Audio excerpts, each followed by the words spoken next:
Ang kwento ni Tomby. Ang kwentong ito ay hango sa totoong buhay. Mula ito sa isa nating tagapakinig. Naitago na lang natin sa pangalang Atoy. Taong 1995. Probinsya ng Samar. Wag. Maawa kayo kay tatay. Diyos ko, tama na po. Tama na. Sigaw ni Atoy. O Atoy anak, gising. Ano bang nangyayari sa'yo? Diyos ko anak, bakit mo na naman tinatawag ang tatay mo? Matagal niya na tayong iniwan. Hanggang ngayon ba Dinadalaw ka pa din niya sa panaginip. Bumangon ka nga't uminom ng tubig. Diyos kong bata ka. Kahapon ka lang dumating. Akala ko ba wala nang nangyayaring ganyan? Wika ni Nanay Morit habang giligising si Atoy sa panaginip. Nay, nakakatakot. Si tatay, may kasama na 3 mga nilalang. Mukhang sila ang pumatay kay tatay. Hindi naman tumigil nay kahit nasa syudad na ako . Sa totoo lang, mas lumala pa nga po . Ang sabi sa panaginip ko, mga kapatid ni tatay ang pumatay sa kanya. Baka may gustong sabihin si tatay na hindi natin alam nay. Tugon ni Atoy. Abay, bakit ngayon mo lang yan sinabi? Una pala, Ganyan na ang nasa isipan ko. naturingan silang mga kapatid. Kaya nga lumipat dito si Lolo Raden. Wala din siyang tiwala sa mga mapagbalat kayong mga yan. Mabuting nandito siya. Ligtas tayo kung sakaling sasalakayin nila tayo. Kilala mo naman ang lolo mo pagdating sa usapang aswang. Walang magkakamali sa matador. Hindi lang ng hayop, pati na rin mga aswang. Wika ng ina. Dala ng takot ni Atoy imbis na magalit si Nanay Morit. Niyakap niya na lamang ito at pinakalma. Halos 11 taon na ang nakalipas mula nang pumanaw si Tatay Burgok dahil sa pangyayaring hindi nila maipaliwanag. Ayon sa kwento, natagpuan na lamang ito na walang buhay sa gilid ng pilapil. Wakwak ang tiyan at naaagnas na ang katawan. Sa bilin ng ama ni Nanay Morit, lumipat sila ng tahanan. Ayon sa matanda, delikado ang lugar. Lalo pat ramdam nito ang presensya ng mga nilalang. Ngunit hindi na sinabi ng matanda kung sino ang mga ito. Bagkus, mas piniling kupkupin at ilayo sa lugarang mag-anak na naiwan ni Tatay Burgok. Dagdag pa ni Lolo Raden, ayaw niyang makialam sa anumang gulo na meron sa pamilya ng Yumao. Ngunit ibang usapan na kung madadamay ang sariling anak. Lalo na ang mga apong wala namang kinalaman sa mga nangyayari. Mula nang nawala si Tatay Burgok, naging kaagapay na ni Nanay Morit si Atoy. Pero mula nang mamatay ang ama hanggang sa magbinata, hindi na siya tinantana ng masamang panaginip. Sa panaginip niya, paulit-ulit na pinapakita sa kanya ang buong pangyayari. Kung paano namatay ang ama sa kamay ng mga nilalang. Ngunit akala ng ina, bunga lamang ito ng malikot na imahinasyon ng binata. Iniisip ni Nanay Morit na kapag lumipas ang panahon, makakalimutan din ng binata ang lahat. Pero habang lumalaki si Atoy, mas lalo nitong nailalahad ang mga nangyayari. Pero kahit isang beses, hindi sumang-ayon si Nanay Morit. Ayon sa ina, Mabait ang asawa at wala itong kaaway sa lugar. Nang dumating si Lolo Raden sa tahanan, ramdam na matanda kung ano ang nararanasan ni Atoy. Kaya palagi niyang pinapangaralan si Nanay Morit. Ayon sa kanya, posibleng hindi matahimik ang kaluluwa ng namayapa dahil may nais itong ipahiwatig na katotohanan.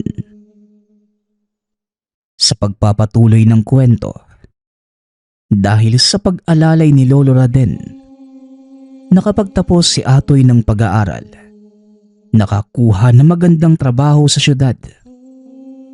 Umuwi na lamang ito sa lugar para magbakasyon o kaya naman kapag may okasyon ang pamilya.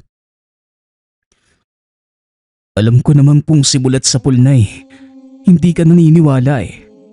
Pero hindi ako titigil maghanap ng sagot sa mga pahiwatig ni tatay. Alam mo naman ay kung gaano kahirap na paulit-ulit na makita si tatay sa ganong sitwasyon. Siya nga pala, Nay. Bakit biglang nagpatawag ng pagpupulong si Tiyo? Mabuti na lang. Wala akong pasok ng 2 araw kaya umuwi na po muna ako. Saka ang sabi ni Noel, importante daw yung pag-uusapan eh. Alam mo na po ba yun, Nay? Tanong ni Atoy. Wala namang pasabi. Ang alam ko, kayo-kayo lang na magpipinsan. Ewan ko ba dyan sa mga tsuhin niyo? Abay, hindi naman kami sinali. Siya nga pala, anak. Huwag mo nang isama ang mga kapatid mo, ha? Ikaw na lang. Hindi pa nila maiintindihan kung sakaling lupain na naman ng tatay mo ang usapan. Wika ni Nanay Morit. Lupa? Di ba, matagal nang binigay ni tatay ang parte niya. Baka hindi lupa, Nay. Pakiramdam ko, patungkol to sa mana eh. Kung ano man yun, bahala na mamaya. Alam na nila na hindi tayo makikigulo.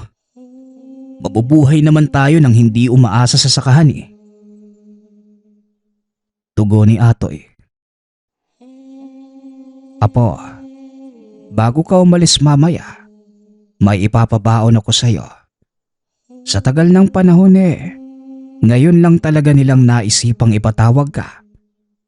Meron akong masamang kutob sa nangyayari. Oo, pamilya niyo sila. Pero simulat sa puli, wala talaga akong tiwala sa mga pulbol na yan. Hindi man kita masasamahan. Pero pababaunan kita ng pangproteksyon. Mahirap na. Wika ni Lolo Raden. Sumang-ayon naman si Atoy sa lolo. Hindi naman ito nangyalam sa usapang problema ng pamilya ng ama.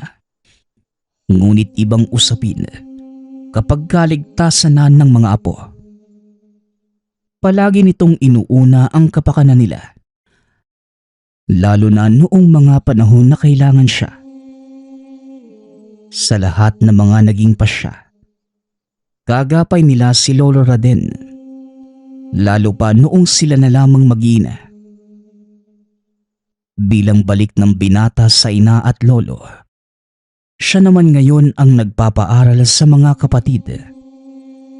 Ayon pa sa binata, ipinangako niya sa puntod ng ama na siya na ang bahala sa naiwang obligasyon, lalo pa sa mga kapatid.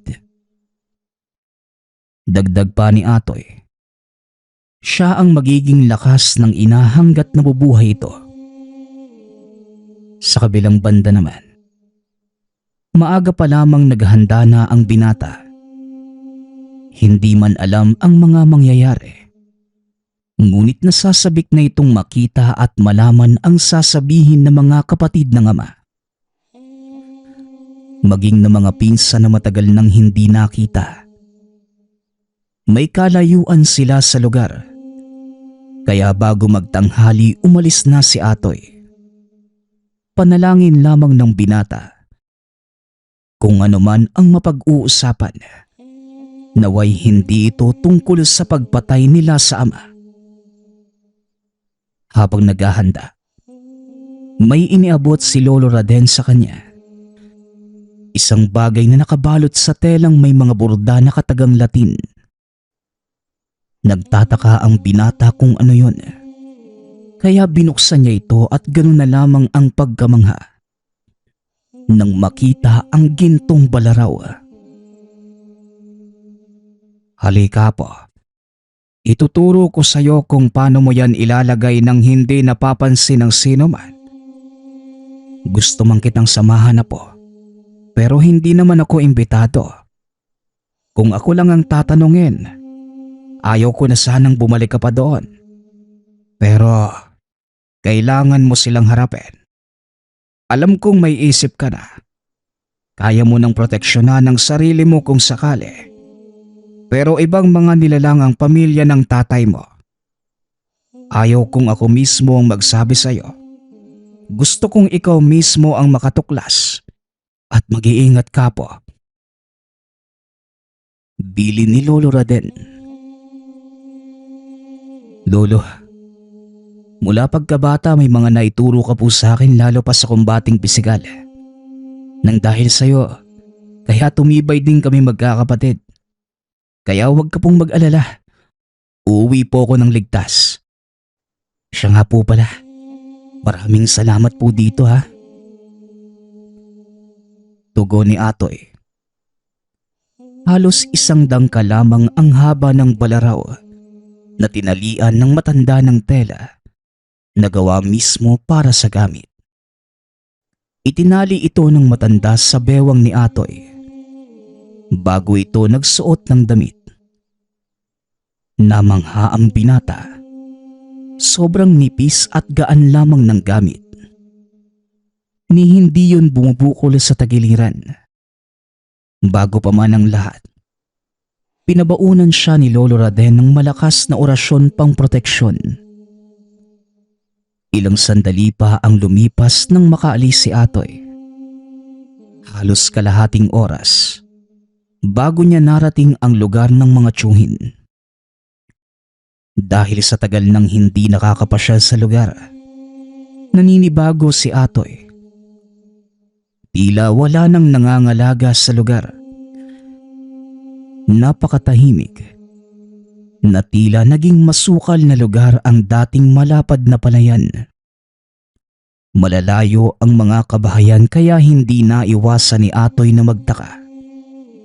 Lalo pa noong bumungad sa kanya ang mga talahib na halos lumagpas sa taas niya. Ganun pa man, sinikap ng binatang ayusin ang sarili. Ilang sandali pa ang lumipas nang marating niya ang tahanan. Kaagad naman siyang sinalubong ng pinsan. Bigla itong yumapos sa kanya habang nakangiting bumabati. Hindi naman sa maselan ang binata. Ngunit nalanghap niya ang kakaibang amoy nito na masakit sa ilong. Maraming salamat ha. Pinaunlakan mo ang imbitasyon namin. Halika na Atoy. Kanina ka pa nila hinihintay. Wika ni Noel. Magandang tanghali pinsan. Sino bang naroon? May problema ba? Saka parang may kakaiba yata sa paligid ah. Kahit sa'yo. Pinsan, naligo ka ba? Parang... Natigil sa pagsasalita si Atoy nang lumabas ang tiyuhin. Nakangiti din ito habang yumayapos sa kanya. Ganon din ang amoy nito. Sobrang baho na nakakahilo at nakakasuka. Ganun pa man, napansin pa rin niya na pilit lamang ang mga tawa ng pinsan at tiyuhin. Sa wakas, dumating ka na. Akala namin hindi mo na kami naaalala. Pumasok muna kayo at doon na tayo mag-usap sa loob. Mamaya pa dadating ang iba mong mga pinsan. Pero si Ano Datose, nasa loob na at nauna lang ng konti sa'yo. Tara na. Wika ni Tio Berto. Sumunod naman ang dalawa. Habang papasok, hindi maiwasan ni Atoy na magtaka. Tila sobrang bigat ng presensya ng bahay. Nakaramdam ito ng biglaang pag-init ng tagiliran kung saan naroon ang itinali ng lolo. Lalo pa nang marating nila ang sala. Bumungad sa kanya ang kakaibang figura na kahoy. Ayon sa binata, gawa lamang ito sa kahoy na tila totoo kung titignan sa malayo. Dagdag pa ni Atoy, tila buhay ang mga yon na sinadyang ilagay sa kada sulok ng sala. Akala niya may iba pa silang makakasama. Ngunit wala namang ibang tao sa loob. Siya lamang ang umupo at wala naman ang sinasabi ng mga itong mga pinsang nauna na sa kanya. Ayon naman sa magama, baka nasa banyo at umiihi lamang. Habang nakaupo at naghihintay sa mga pinsan, naglatag naman ng makakain ang tiyuhin. Habang inilalatag ang pagkain, kagad namang nakaramdam ng kakaiba si Atoy. May mali sa pagkaing nilatag sa harapan. Ayon sa binata, may biskwit at termos na hindi niya malaman kung nahugasan ba o sadyang ganun lamang ang itsura. May bakas pa ito ng kulay pulang likido na nakapalibot sa baso. Kahit nandidiri, hindi ito nagpahalata at walang reaksyon ng muka. Ilang sandali pa, nang hindi pa din lumalabas si Anod at Jose, may sasabihin sana si Atoy. Ngunit biglang nagsalita si Tio Berto. Wala naman siyang maintindihan sa sinasabi ng tiyuhin. Matapos yon, nagpaalam si Noel na may gagawin sa kusina. Ayon pa sa pinsan, nagluluto ang iba pang pinsan ng pananghalian, kaya kailangan niyang alalayan. Samantalang naiwan naman silang magtiyuhin. Pinipilit siya nitong kumain ng merienda. Nagsalin pa ito ng tila kape mula sa termos at iniabot sa kanya. Sumenyas ang tiyuhin na uminom muna. Hihigop na sana si Atoy. Ngunit bigla naman siyang nakarinig ng malakas na sigaw mula sa kusina. Hindi naman niya nakita ang loob kung saan pumasok si Noel. Dahil sa gulat, walang nainom si Atoy. Tumayo ito at tinignan ng paligid. Ay nako, nagulat ka ba? Nako, hayaan mo lang yon. Baka yung iihawin ng pinsan at tiyahin mong kambing. Sige na, kumain ka na muna. Aalamin ko kung anong nangyayari sa loob. Wika ni Tio Berto. Naku, nag-abala pa po kayo. Pwede po akong tumulong kung kailangan. Mahaba pa naman po yung oras eh.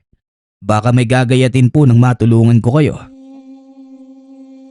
Tugon ni Atoy. Susunod na sana ang binata. Ngunit bigla itong umangil at tumingin sa kanya. Nag-iba ang presensya ng tiyuhin na tila naging ibang tao. Tumingin ito sa kanya na namumula ang mga mata.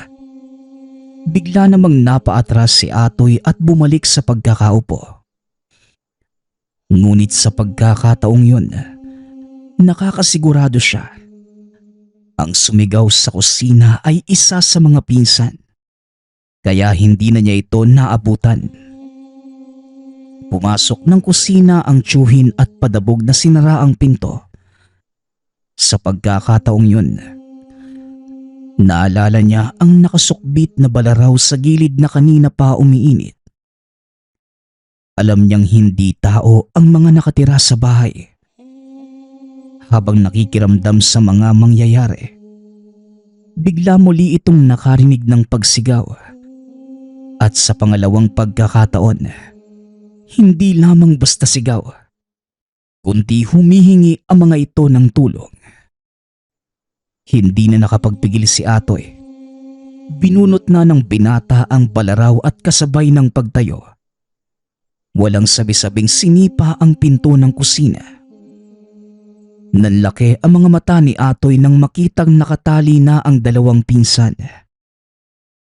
Patay na si Anod. Wala nang balat at akmang tatadtadin na sana ng tiyahin. Habang si Jose naman, buhay pa pero puno na ng sugat sa katawan. Sabi ko na nga ba mga hayop kayo! Mga demonyo! Kayo ang pumatay kay tatay. Ngayon, klaro na ang lahat sa akin. Bakit tiyo? Bakit ikaw pa? Wika ni Atoy. Nandidilim na ang mga mata niya ng mga oras na yon. Hindi ka man lang naghintay, Atoy. Naiinggit ka ba sa kanila? Matapos nito, ikaw naman ang isusunod namin. Wika ni Noel. Matapang na bata! Pasalamat ka't inilayo kayo ng nanay mo. Dahil kung hindi, matagal ko nang hinigop ang mga utak nyo kagaya ng tatay mo. Sumasawsaw pa kasi ang lolo mong laos na matador. Pagkatay lang ng karne ang alam nun. Ngayong alam mo na. Ano namang magagawa mo? Hindi ka na makakalabas dito ng buhay. Dagdag ni Tio Berto. Sabay tagas sa ulo ni Anod. Kaagad naman itong tumilapon sa harapan mismo ni Noel at ng tiyahin. Walang ano-ano Pinag-agawan pa ito ng dalawa na tila bola. Nakatayo lamang si Atoy habang nanginginig sa takot dahil sa mga nasaksihan. Ito ang unang pagkakataon niya na makakita ng ganun. Kaya naduwal ang binata at akmang tatalikod na sana. Ngunit bigla namang humarang si Noel sa harapan niya. Sobrang bilis na tila sa isang kisap mata lang. Nadakma kagad si Atoy. Dala ng galit. Hindi na nagdalawang isip ang binatang isaksak ang balaraw sa harap. Tinamaan ito sa leeg. Dali-daling nawala ng buhay. Biglang umapoy ang katawan ni Noel at nasunog. Dahil sa nangyari, biglang nagkaroon ng lakas ng loob ang binata at hinarap ang mag-asawa. Sumisigaw ang ina ni Noel sa nangyari sa pagkamatay ng anak. Samantala, kagad naman siyang sinugod ni Tio Berto. Sinakal nito si Atoy at inangat sa lupa. Malakas at madiin ang pagkakasakal sa kanya. Hindi na maigalaw ni Atoy ang katawan kasabay ng tila unti-unting pagkawala ng malay. Ngunit bago pa man yun mangyari, umusbong ang galit sa puso ng binata nang maalala ang ama. Buong lakas niyang iginalaw ang katawan. Itinarak ang punyal sa dibdib ng tiyuhin. Nabitawan siya nito habang hawak ang sugat sa dibdib. Nakita ni Atoy kung paano kumulo ang dugo na umaagos. Susugudin niya pa sana ang tiyahin. Ngunit kagad itong tumakbo papalayo sa lugar. Salamat sa Diyos. Dumating ka, pinsan. Pakiusap. Ayaw ko pang mamatay. Tulungan mo ko. Wika ni Jose. Tuliro ang utak ni Atoy habang kinakalaga ng pinsan. Napaiyak na lamang ito nang makita ang lagay ni Anod. Kahit mahirap para kay Atoy na kargahin ng pinsan, sinikap pa rin niyang makalis sa lugar. Bit-bit ang balaraw na puno pa ng dugo nang marating nila ang gitna ng baryo. Bigla na lamang nawala ng malay si Atoy. Kaya hindi na niya alam ang susunod na nangyari. Kinabukasan, nasa pagamutan na ang dalawa. Nagising na lamang si Atoy dahil sa iyak ng ina. Naroon ang pamilya ng mga pinsan at may kasamang mga pulis. Sinalaysay ni Jose ang lahat ng mga naganap. Kahit hindi makapaniwala ang kapulisan, ngunit pinili pa rin nilang pakinggan ang sinasabi nito.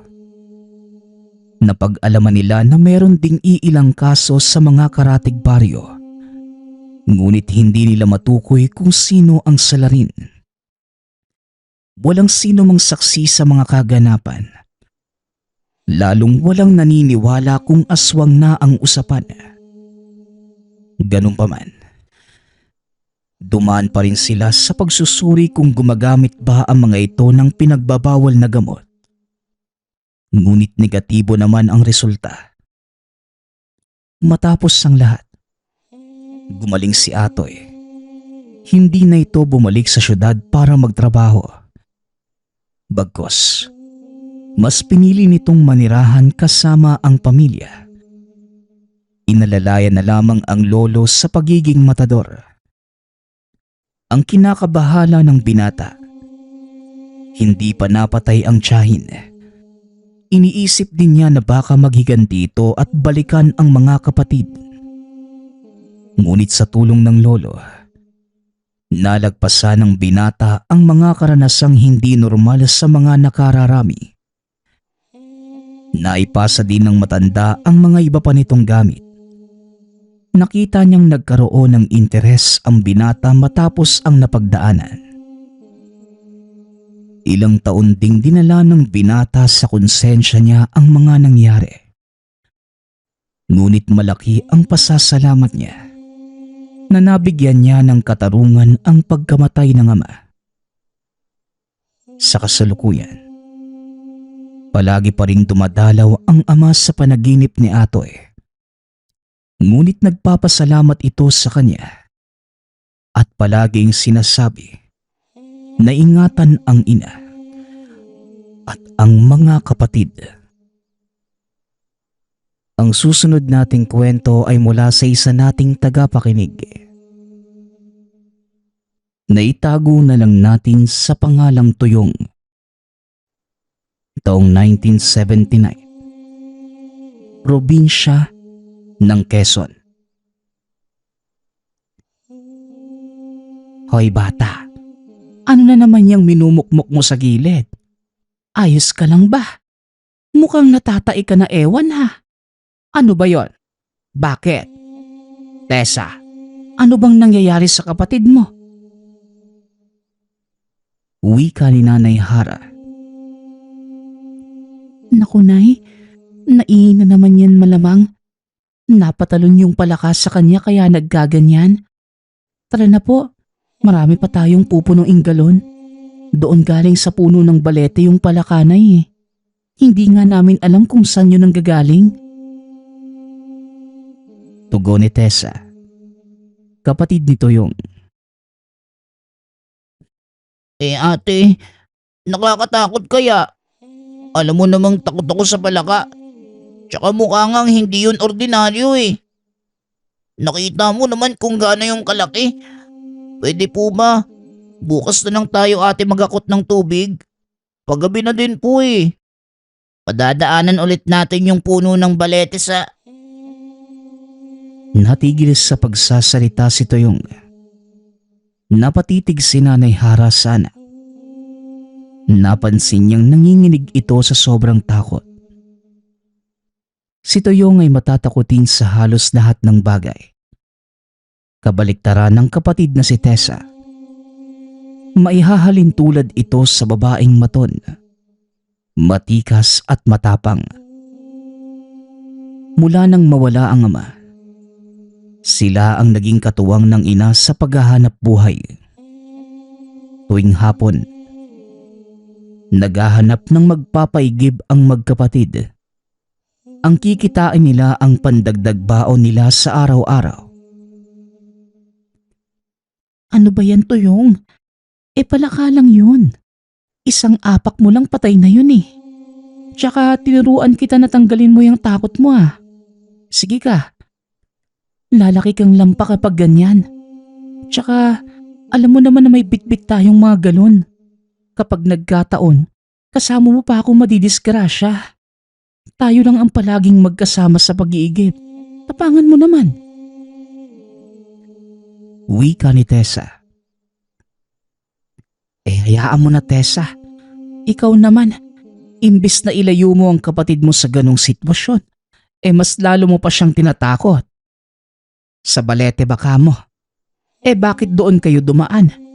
Kapag ganun, umiwas na lang kayo. Marami nang nabiktima ng hindi maipaliwanag na pagyayari sa punong yon. Kaya nga napansin nyo, walang dumadaan na kahit sino doon. Kung maaari lang, iwasan nyo nang mapadaan doon ha. Kahit yon ang pinakamabilis na daan papuntang baryo. Siya nga pala, bago ko makalimutan. Mamaya dadating yung magdadasal. Kaya kayong dalawa ha, linisin nyo yung altar at yung litrato ng tatay nyo. Bumili din kayo ng kandila ha. Anibersaryo ng pagkamatay niya at kailangan natin siyang alayan ng dasal. Kahit doon man lang, matulungan natin ang kaluluwa niya. Bili ni Nanay Hara. Nay, mas mabilis nga po kaming makakapunta sa baryo kapag doon kami dumaan. Wala din namang nakakatakot doon Mayabong lang yung mga puno. Tsaka Nay, sa panahon ngayon hindi na uso yung mga usaping katatakutan. Yung nabalita nga na nanuno daw, nung dalhin sa ospital, may sakit lang pala sa bato. Kaya wag kayong maniwala sa mga sinasabi din sa labas, Nay. Itong si Tuyong ang kailangan nating baguhin. Kailangan niya maging matapang, Nay. Kahit pa Tessa, madalas may basihan ng mga akala nating kwentong bayan lang. Siya, sige na. Magluluto pa tayo ng hapunan. Yung mga natirang mga galon, igilid nyo na muna at bukas, agahan nyo na lang sa pagising. Basta palagi nyong tatandaan ha. Palagi kayong mag-iingat. Wala ako palagi sa tabi nyo para alalayan kayo. Alam kong pareho na kayong may isip. Lalo na ikaw, Tessa. Kaya kagaya sa kasabihan, daig ng maingat ang nagtatapang-tapangan. Paalala ni Nanay Hara. Napatango naman ang dalawa bilang pagsang-ayon. Hindi man palaging magkasama, hindi nakakalimot si Nanay Hara na paalalahanan ang mga anak sa tama. Samantala, masaya naman ang dalawang nakakatulong sila sa ina sa kahit anong gawain. Bago magdilim, naayos na nila ang lahat, maging ang pag-aalaya ng panalangin. Kasama ang ina, nilagyan na din nila ng alay ang altar. Magdidilim na ng mga oras na yon, kaya naghanda na din sila ng hapunan. Ilang sandali pa ang lumipas. Bigla silang nakarinig ng nagsisigawan sa labas. Tila may kinakatakutan ang mga tao.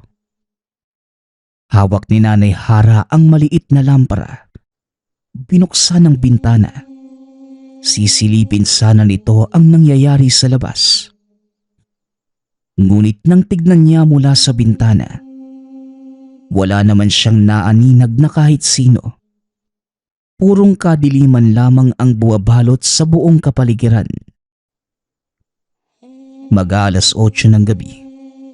Hindi pa rin dumadating ang magsasagawa ng dasal. Kahit nagtataka, pinili ng mag-ina na maghintay pa ng ilang oras. Hanggang sa inabot na sila ng hating gabi at napagpasyahang matulog na lamang. Naunay, baka hindi klaro yung sinasabi mo doon sa magdadasal. Abay, hating gabi na po, wala pa rin Tsaka naubos na po lahat ng kandila doon sa altar.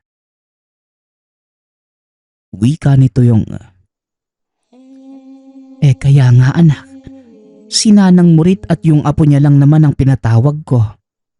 Alam niyo naman, may bayad ang mga ganitong padasal. Lalo pa kung may mga kasamang tagasagot. Ang sabi ko nga, pwede naman kayong dalawa ng ate mo. Kaso hindi naman sila dumating. Sige na, matulog na lang tayo at bukas Magdediretso na lang tayo sa sementeryo. Titirikan natin ang tatay niyo ng kandila. Halina muna nga kayong dalawa. Bago matulog, alayan na muna natin ang dasal itong altar. Hindi magandang inihanda natin at hindi naman gagawin. Sige na, kayong dalawa. Nasa na mga binigay kong rosaryo? Mga anak, kahit hindi tayo nagnonobena, panatilihin niyo sa katawan niyo ang binigay ko. Lalo pat palagi akong wala para proteksyonan kayo. Tugon ni Nanay Hara. Yung sa akin po, palagi kong suot. Eto po oh. Pero ewan ko ba dyan kay Tuyong Nay kung nasan yung kanya? Nako, malamang nakalimutan na naman niya kung nasan. Tsaka mas mabuti pa nga Nay, tayo lang yung mag-alay ng dasal nang matapos kagad tayo. Antok na po talaga ako Nay. Saka Tuyong, agahan natin yung gising ha. Marami tayong hahakuting galon bukas. Hindi pwedeng hindi tayo mag-igib. Hindi pa naman natin natapos kanina dahil sa takot mo sa palaka. Paalala ni Tessa sa kapatid. Napailing na lamang ang ina habang nagtatalo ang anak.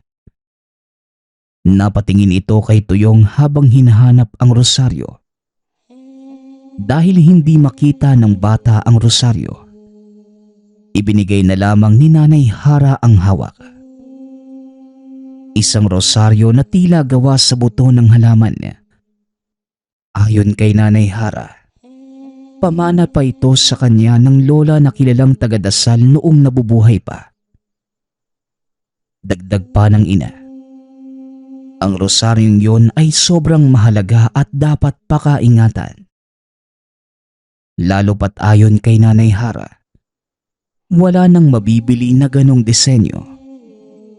Dahil mismong ang lola pa ang gumawa.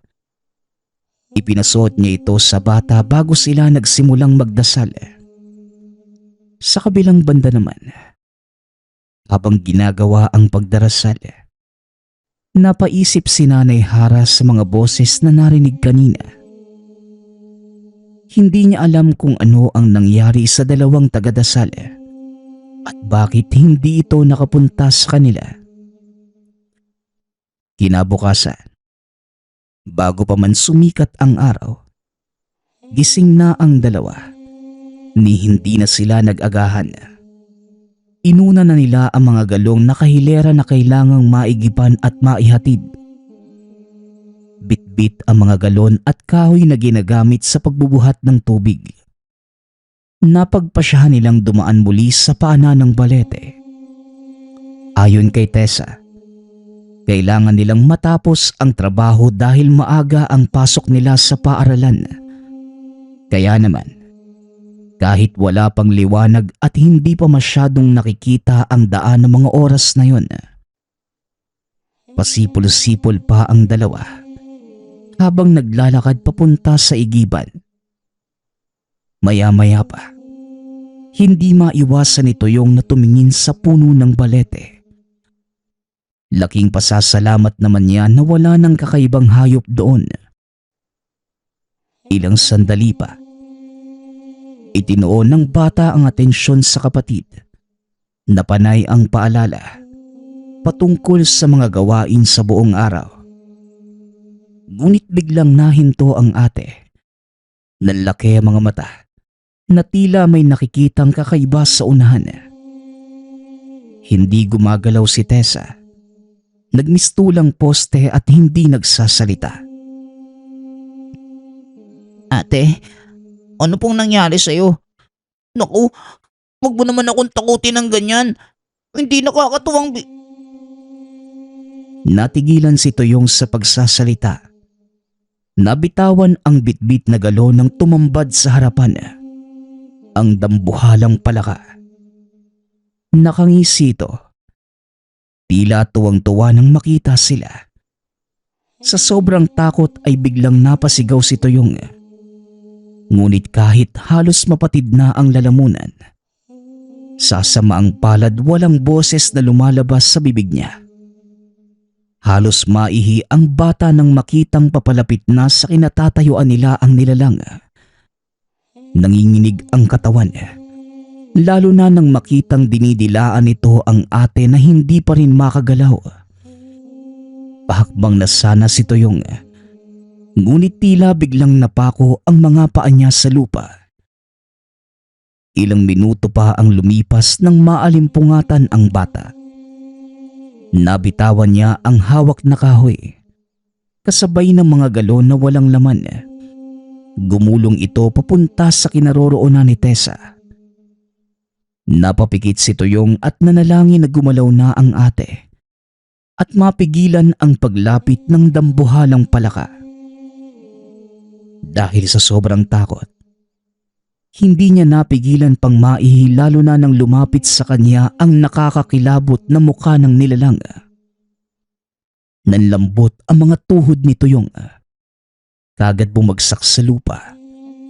Nawalan ito ng malay dahil sa sobrang takot. Toyong? Hoy, ano nangyari sa'yo? Toyong! Diyos ko naman, ang bigat mo pa naman. Saka hindi kita kayang buhatin. Nay! Sigaw ni Tessa. Hindi niya malaman kung ano ang nangyari sa kapatid. Bubuhati na sana niya ito. Bigla niyang nakita ang maliit na palaka na nakadapos sa balikat ng kapatid. Kaagad naman itong hinataw ni Tessa ng hawak na galon. Naisip niya na yon ang dahilan kung bakit nawala ng ulirat ang kapatid. Kahit mabigat, pinilit pa din ni Tessa na mabuhat ang bata. Dala na din ng pag-aalala, kaya nakaya niya itong kargahin. Ilang sandali pa ang lumipas nang mailapag niya ang kapatid sa mahabang upuan sa tapat ng tahanan. Kaagad itong humingi ng saklolo sa ina. Ano bang nangyari sa anak? Toyong! Wika ni Nanay Hara. Nang buhatin niya si Toyong, bigla niyang napansin ang mga pantal sa balat ng bata, maging sa mukha, na tila kagat ng kung anong hayop. Diyos ko, Tessa, ano bang nangyari? Mabuti na lang at hindi pa ako nakakaalis. Kung nagkataon, baka ano nang nangyari sa inyong dalawa. Halika, tulungan mo kong buhatin ang kapatid mo. Ilipat natin sa higaan. Utos ni Nanay Hara.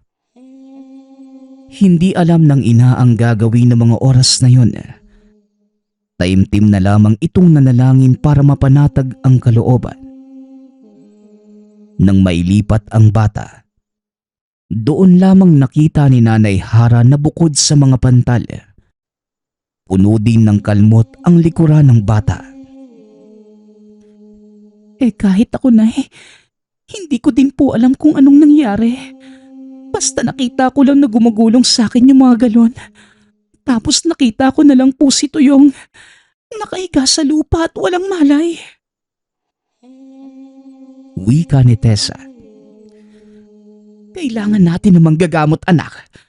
Doon pa rin ba kayo dumaan sa paanan ng puno ng balete? Tanong ni Nanay Hara. Napatango naman si Tessa habang umiiyak. Samantala, kumuha ang ina ng balabal at binalot ito kay Toyong. Kahit natataranta, napansin niya ang ilang piraso ng rosaryong binigay niya sa bata. Nagtataka si Nanay Hara kung bakit hindi na yun buo. Napahinga ito ng malalim. Tinanong si Tessa kung paano naputol ang rosaryo. Ngunit hindi din alam ng dalaga kung paano yon nangyari. Dahil hindi nila kayang buhatin si Toyong sa tahanan ng albularyo, inutusan na lamang ni Nanay Hara si Tessa na sunduin ang kilalang manggagamot sa lugar. Hindi naman ito kalayuan sa baryo, kaya kagad namang nagmadali ang dalaga. Dahil hindi mapanatag, paulit-ulit itong nagdarasal na sana Maayos ang lagay ng kapatid. Naiyak pa si Tessa kapag naaalala ang nakakaawang itsura ni Tuyong. Minuto lamang ang nakalipas. Narating niya ang tahanan ni Tatang Oking. Naabutan niya pa itong nakikipag-usap sa kumpol ng tao sa baryo. Nako, mukhang may nangyayaring kakaiba sa mga kabaryo natin ah. Una si Moret at apo niya. Ngayon naman, meron pang... Naputol sa pagsasalita si Tatang Oking nang biglang sumabat si Tessa. Tatang, sumama po kayo sa akin. Dalian niyo po, yung kapatid ko. Nako, ano ba talagang nangyayari? Diyos ko, napatawan yata ng sumpa ang baryo natin. Sabat ni Aling Ninette. Tara na po, Tatang Oking. Baka maubusan na tayo ng oras. Wika ni Tessa. Bit-bit na matanda ang tungkod. Kasama nila ang ibang kabaryo papunta sa tahanan. Ilang sandali lang ang lumipas ay narating na nila ang lugar. Papasok pa lang sila ng bakuran. Biglang naglabasan ang mga maliliit na itim na palaka sa siwang ng tahanan. Tila humaharang ang mga ito sa daanan ng albularyo. Ngayon, sigurado na ako kung ano ang nangyayari. Delikado. May nagambala kayong elemento sa lugar. Hindi pangkaraniwan. Lalo pat hindi natin alam kung paano nakalabas sa mga ito. Mga kabaryo, walang sino man sa inyo ang magtatangkang gumawa ng masama sa mga palaka. Hindi sila ordinaryo. Wika ni Tatang Oking. Ano pong gagawin natin, Tatang? Nakaharang po sila. Nay, nandito na po kami. Tanong ni Tessa. Huminga ng malalim ang matanda. Umihip ito ng dasal sa mga palad at inihip sa hawak na tungkod. Bago iniakbang ang mga paa papasok, hinawi niya ang mga palaka gamit ang tungkod. Sa kabilang banda naman, patuloy lang sa pagtawag si Tessa sa ina. Ngunit tila wala namang tao sa tahanan. Bakit walang tao, Tatang? Dito na lang po kami. Natatakot kaming pumasok sa loob. Wika ni Aling Ninette. Nasa loob po ang nanay at kapatid ko. Baka hindi lang nila naririnig dahil sa ingay ng mga palaka. Wika ni Tessa. Malapit na si Tatang Oking sa bahay. Bigla namang bumukas ang pinto at lumabas ang maitim na usok. Alam ng matanda na delikado sa lugar. Ngunit kahit anong panganib, nagpatuloy lamang si Tatang Oking sa pagpasok. Sa pagpapatuloy ng kwento, nadatna ng matanda ang mag-ina na wala ng malay. Pareho itong nakanganga habang may itim na usok na lumalabas sa bibig. Hinayaan na matanda ang dalawa. Ni hindi niya ito hinawakan. Bagkus binuksan lahat ng bintana, maging mga pintuan para makapasok ang liwanag sa loob. Hindi din ito tumigil sa pag-uusal ng mga orasyong pangproteksyon sa sarili, maging sa buong tahanan. Wala nang ibang pupurihin, kundi ikaw, Panginoon. Ano man ang nangyayari, sa ngalan ng Ama, gabayan mo ko sa dapat kong gawin. Pagdarasal ni Tatang Oking. Ilang saglit pa, pumasok na din sa loob si Tessa. Napatakip ito ng bibig nang makita ang sitwasyon ng ina at kapatid.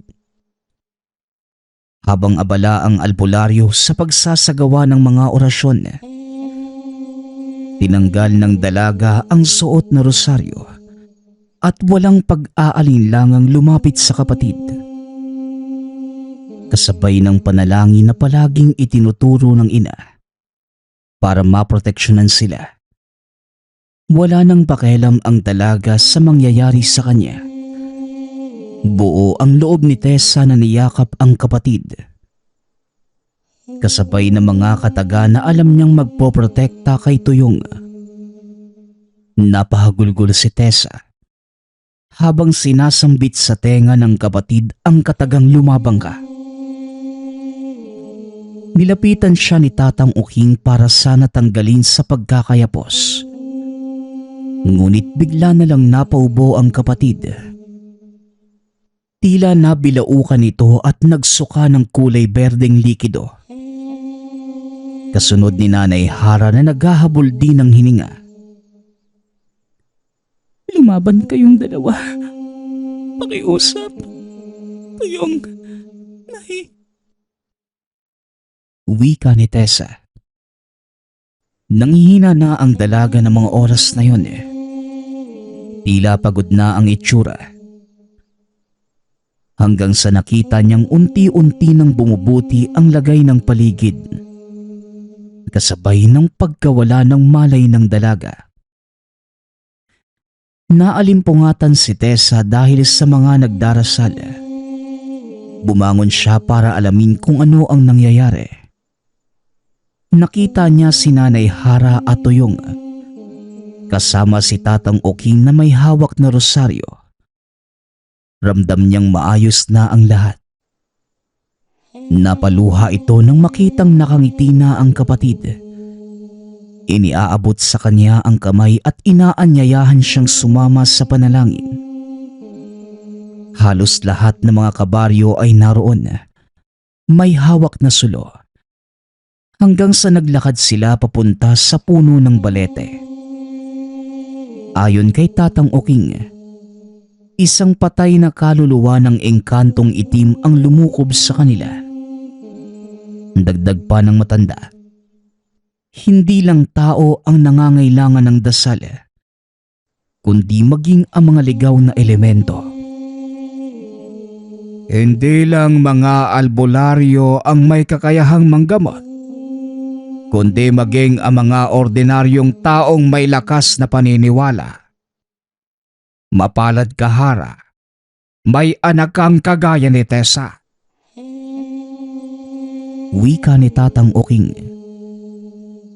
Matapos ang gabing yun, inaalala ni Tatang Uking na kung maaari, iwasan ng dumaan sa puno ng balete. Pinalagyan na ng harang ng albularyo nang sa ganon magsilbing babala na bawal dumaan sa lugar. Dagdag pa ng matanda, mas mabuting panatilihin ang katahimikan ng lugar dahil libingan ito ng mga patay na engkanto. Sa kasalukuyan, mas lumawak pa ang naging sakop ng balete. Sa ngayon, pinapayagan ng dumaan ng mga tao sa lugar.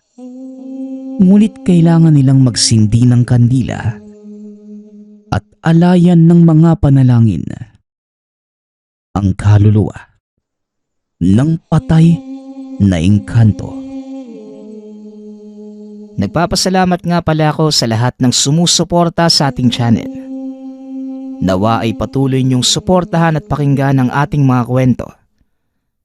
Hanggang sa muling pakikinig. Paalam.